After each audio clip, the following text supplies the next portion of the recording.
Final account. कोणतं final account? Cooperative credit सोसायटीचा final account आपण सॉल्व्ह करताय. फायनल अकाउंटचं गणित किती पार्ट मध्ये दिलं राहतं तुम्हाला? 2. मी मागेही सांगितलं होतं तुम्हाला. फायनल अकाउंटचं गणित आपल्याला किती पार्ट मध्ये दिलं राहतं? 2. पहिला पार्ट म्हणजे कोणता राहतो? ट्रायल बॅलन्स म्हणजे परीक्षा सूची. आणि दुसरा पार्ट म्हणजे ऍडजस्टमेंट. दुसरा पार्ट म्हणजे काय असतं? ऍडजस्टमेंट. ट्रायल बॅलन्स मधल्या प्रत्येक आयटमची फक्त किती एंट्री करायची आहे? 1. आणि जी ऍडजस्टमेंट दिली आहे, जी समायोजन दिली आहे, त्याच्या किती एंट्र्या करायच्या असतात? 2. तर सुरुवात आपल्याला कशापासून करायची आहे? ऍडजस्टमेंट पासून. कशापासून करायची आहे? ऍडजस्टमेंट. बघा बरं, पहिली ऍडजस्टमेंट काय दिली आहे तुम्हाला सांगा? Closing stock. बरोबर आहे. पहिली ऍडजस्टमेंट तुम्हाला काय दिली आहे? Closing stock. किती रुपये आहे क्लोजिंग स्टॉक सांगा? 4,80,000. क्लोजिंग स्टॉकला काय म्हणतात आपल्याला? अंतिम स्कंद. बरोबर आहे. आणि क्लोजिंग स्टॉकच्या नेहमी किती एंट्र्या कराव्या लागतील? 2. एक एंट्री कोणत्या अकाउंटमध्ये करायचं? Trading account. कोणत्या साईडला लिहायचं? Credit side. ट्रेडिंग अकाउंट कोणती साईड? Credit side. लिहायचे क्लोजिंग स्टॉक. क्लोजिंग स्टॉक किती रुपये आहे? क्लोजिंग स्टॉक सांगा? 4,80,000. Closing stock 4,80,000. Closing stock 4,80,000. बरोबर आहे. हाच क्लोजिंग स्टॉक आता कुठे जाईल? बॅलन्स शीट मध्ये. हाच क्लोजिंग स्टॉक कुठे लिहायचा? आता बॅलन्स शीट स्थिती विवरणामध्ये. कोणत्या साईडला लिहायचं? असेट संपत्ती बाजू. कोणत्या साईडवर? संपत्ती. लिहायचे क्लोजिंग स्टॉक.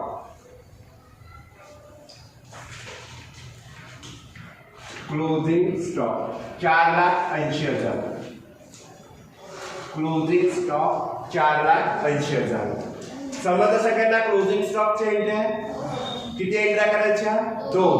एक एंट्री नेहमी ट्रेडिंग अकाउंट मध्ये कोणत्या साईडला लिहायचं? Credit side. आणि दुसरी एंट्री नेहमी बॅलन्स शीट मध्ये कोणत्या साईडला लिहायचं?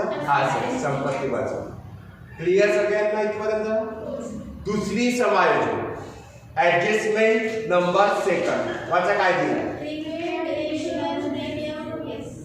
Prepaid insurance premium rupees. किती रुपये? 1,440.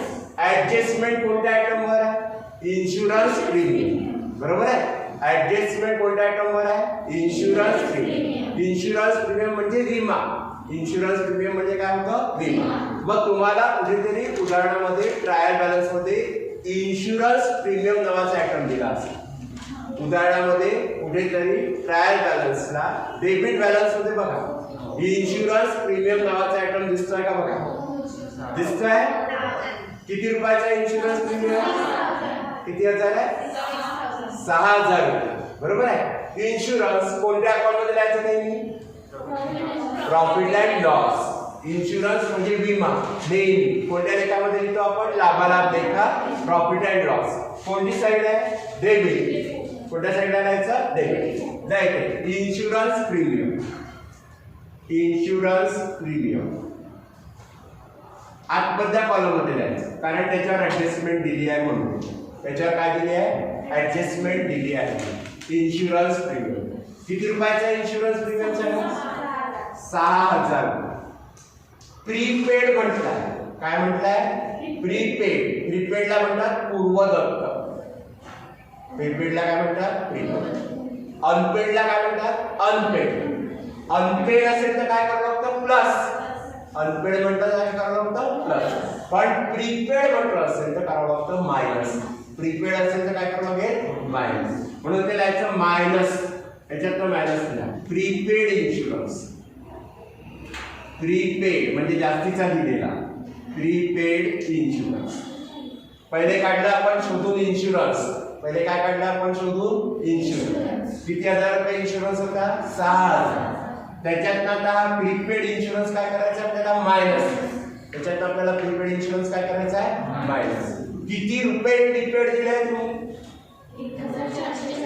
1,440. चला करा मायनस. याच्यात 1,440. 6,000 मधले 1,440 करायचे मायनस. 6000 मधून 1440 करा मायनस, वजाबाकी स्वतः करा. उतरवलं काय एकमेकांचं कोणा किती आलं? सगळ्यात झाले का 4560 रुपये. 4560. आता हे जे इन्शुरन्स प्रीमियम दिलं होतं हे आपल्याला कुठे दिलं होतं? ट्रायल बॅलन्स कुठे दिलं होतं? ट्रायल. म्हणून त्याच्या किती एंट्री करावं लागली आपल्याला? 1. त्याची किती एंट्री करावं लागली आपल्याला? फक्त 1. पण हे जे प्रीपेड इन्शुरन्स दिलं होतं, हा जो प्रीपेड इन्शुरन्सचा अमाऊंट आहे किती रुपये आहे? 1440. याच्या आपल्याला किती एंट्र्या करावं लागतात? 2. याच्या किती एंट्र्या करावं लागतात? 2. कारण काय? तिथे कुठे दिलं होतं आपल्याला? ऍडजस्टमेंट. कुठे दिलं होतं? ऍडजस्टमेंट. एक एंट्री आपण या इन्शुरन्स मध्ये काय केलं? मायनस. एक एंट्री इन्शुरन्स मध्ये काय केली आपण? मायनस. दुसरी एंट्री द्यायची बॅलन्स शीट मध्ये. दुसरी एंट्री कुठे द्यायची? Balance sheet. पण कोणत्या साईडला? Asset side. प्रीपेड नेहमी कोणत्या साईडला द्यायचं? असेट. आणि अनपेड असेल तर लायबिलिटी साईड. प्रीपेड असेल तर कोणत्या साईडला द्यायचं? Asset side. आणि अनपेड असेल तर कोणत्या साईडला द्यायचं? लायबिलिटी. मग आता आपण इथे काय दिलंय? अनपेड दिलाय की प्रीपेड दिलाय? प्रीपेड. मग कुठे द्यावं लागेल? Asset liability. Prepaid insurance. Prepaid insurance. Prepaid insurance 1440. Prepaid insurance 1440. इथपर्यंत समजलं सगळ्यांना? पहिली ऍडजस्टमेंट कोणती होती? Closing stock. किती एंट्र्या केल्या त्याच्याबरोबर? 2. दुसरी ऍडजस्टमेंट कोणती होती? इन्शुरन्स. Prepaid insurance. इन्शुरन्स मध्ये काय केलं? मायनस. आणि दुसरी एंट्री कुठे लिहिली आपण? बॅलन्स शीट मध्ये असेट्स. सगळ्यांना समजलं इथपर्यंत? कोणाला काही प्रॉब्लेम आहे याच्यामध्ये? चला आता पुढची ऍडजस्टमेंट म्हणजे ऍडजस्टमेंट नंबर कोणता आहे? 3. ऍडजस्टमेंट नंबर 3 काय दिली आहे बघा? Depreciation on furniture. किती पर्सेंट म्हटलंय? 10%. म्हणजे आपल्याला फर्निचरवर अवक्षय आकारायचं आहे.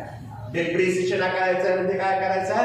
अवक्षय आकारायचं आहे. किती टक्के अवक्षय आकारायचं आहे? 10%. मग ज्या गोष्टीवर आपल्याला अवक्षय आकारायचं आहे ती गोष्ट आपल्याला कुठे दिसणार आहे?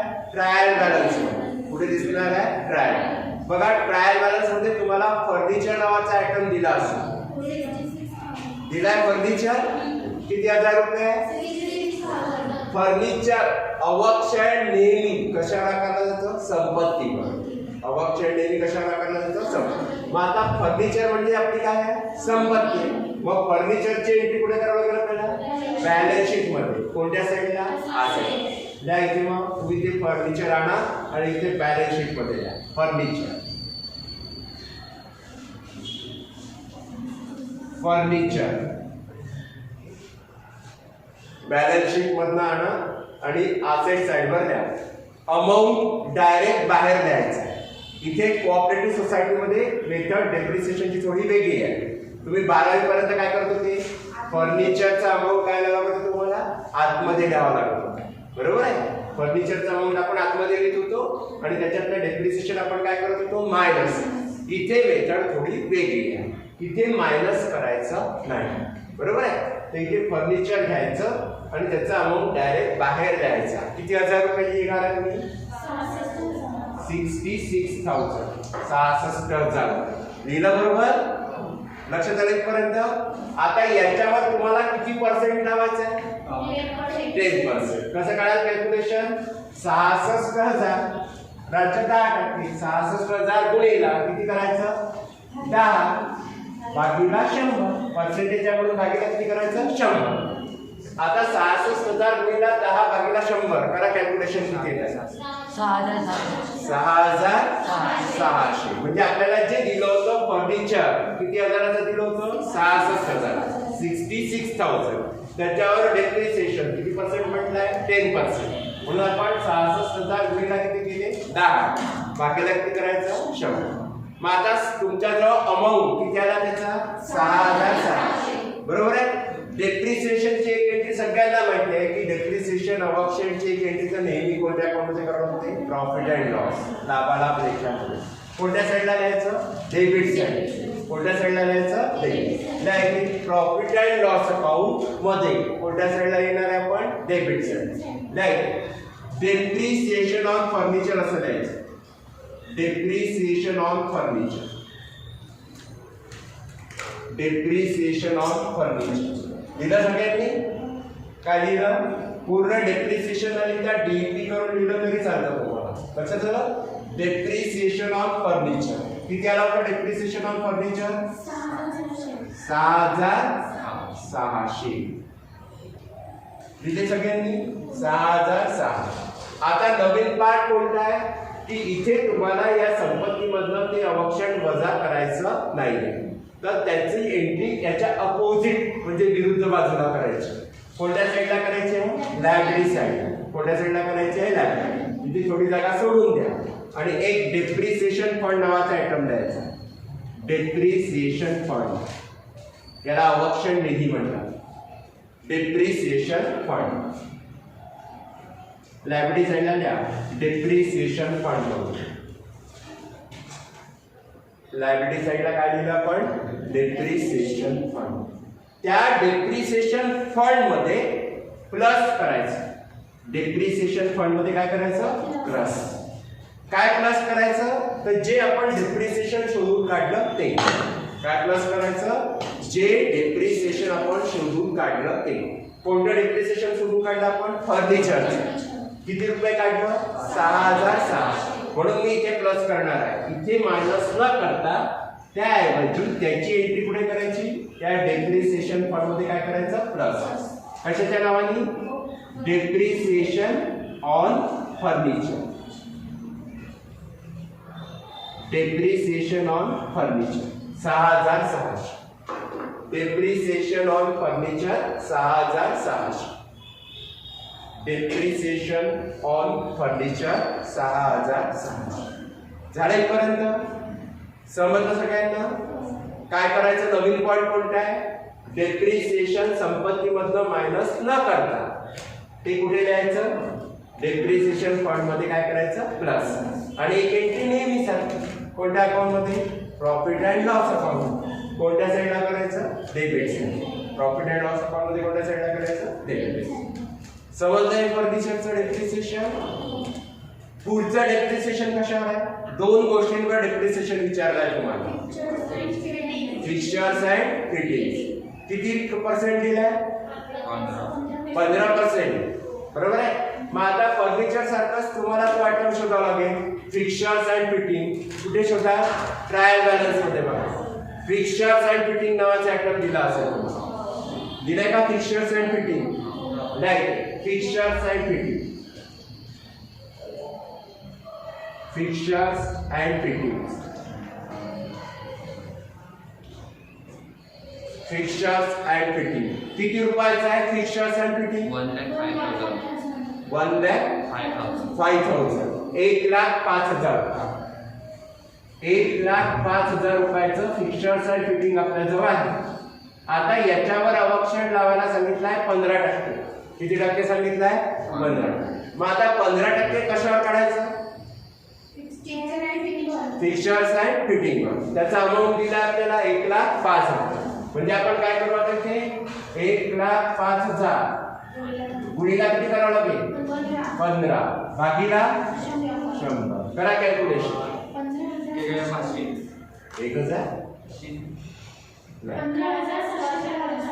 15,750. बरोबर आहे का. सगळ्यांना कॅल्क्युलेशन करता आलं. काय करायचं 1,05,000 गुणिला किती करायचे 15 भागीला काय करायचं 100. म्हणजे किती आले 15,750. बरोबर आहे. 15,750 रुपये आन्सर. बरोबर आहे का सगळ्यांचं. राईट. एक एंट्री कोणत्या अकाउंट मध्ये करायची नेहमीसारखी प्रॉफिट अँड लॉस अकाउंट मध्ये कोणत्या साईडला डेबिट साईडला. Right. Depreciation on fixtures and fitting.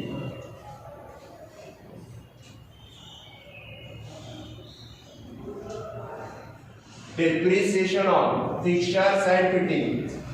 Calculation स्वतःला करता आलं पाहिजे बरं. परीक्षेमध्ये महत्वाचं आहे. तुमच्या बाजूला तुम्हाला कोणी सांगणार नाही कॅल्क्युलेशन किती पर्सेंट कसं करायचं.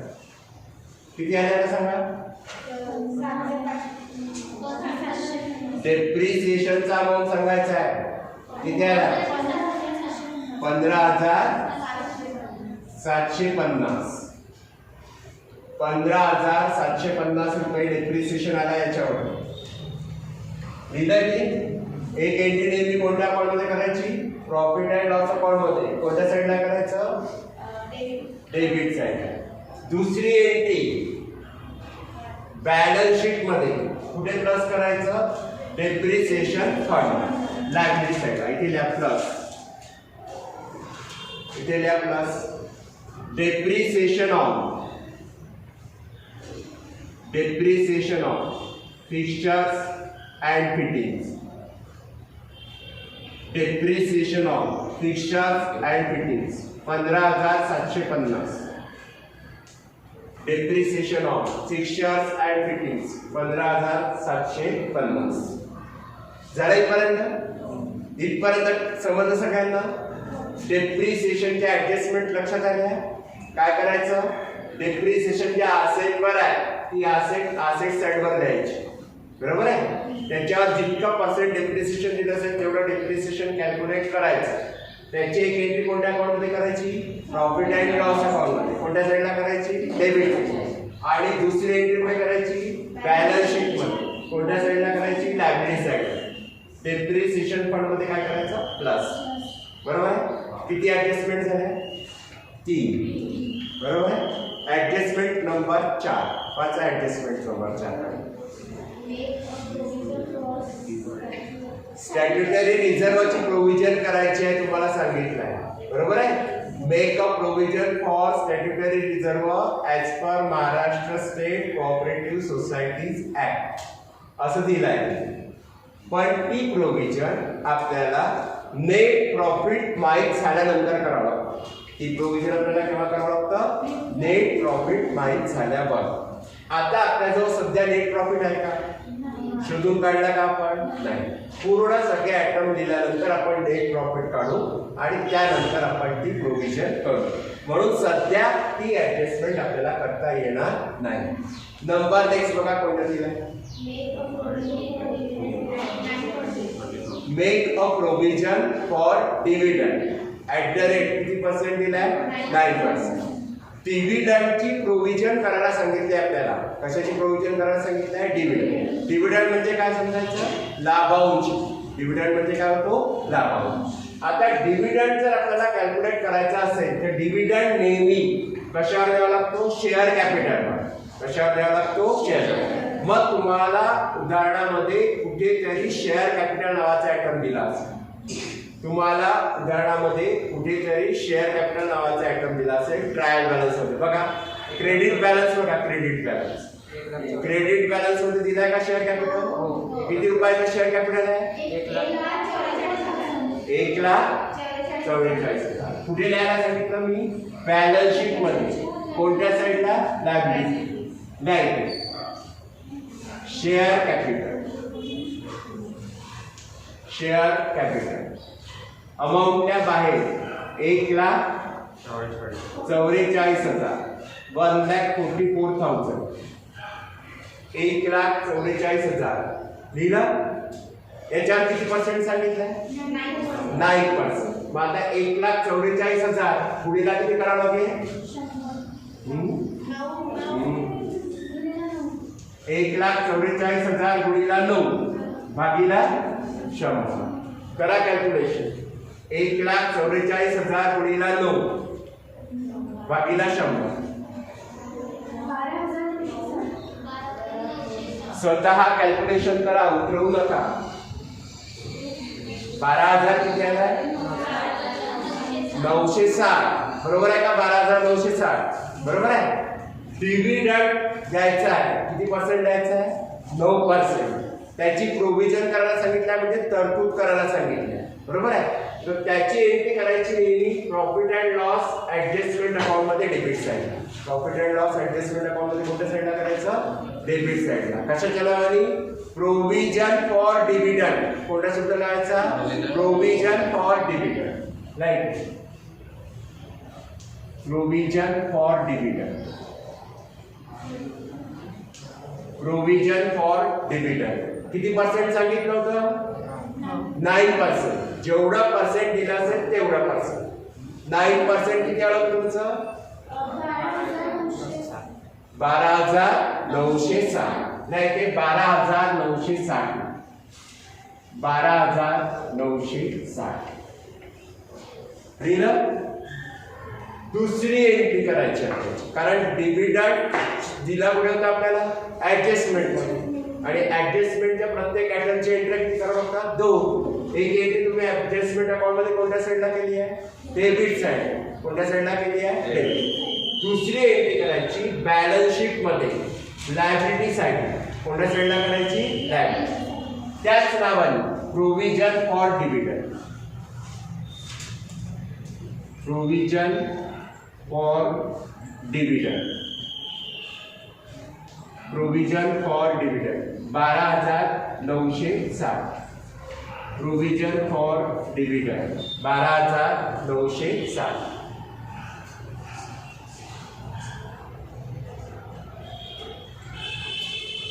Provision for dividend 12,960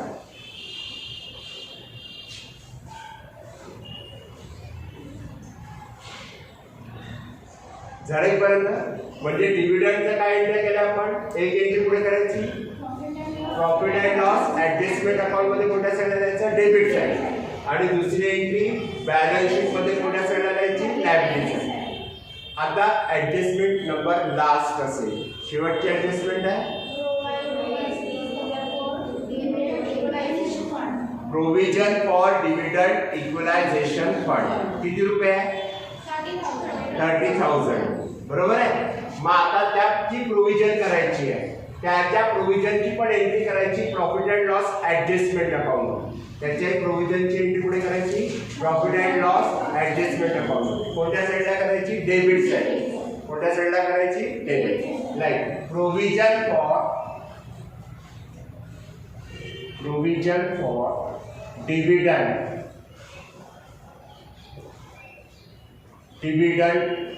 equalization fund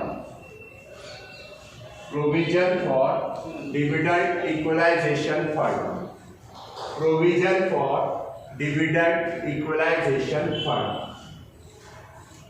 provision for dividend equalization fund किती रुपयाची प्रोव्हिजन दिली होती 30,000 बरोबर आहे. किती रुपये दिले आहे 30,000 द्यायचे 30,000 provision for dividend equalization fund 30,000. आता ट्रायल बॅलन्स मध्ये तुम्हाला कुठे डिव्हिडंड इक्वलायझेशन फंड नावाचा आयटम दिलाय का क्रेडिट बॅलन्स मध्ये डिव्हिडंड इक्वलायझेशन फंड नावाचा आयटम दिलाय का बघा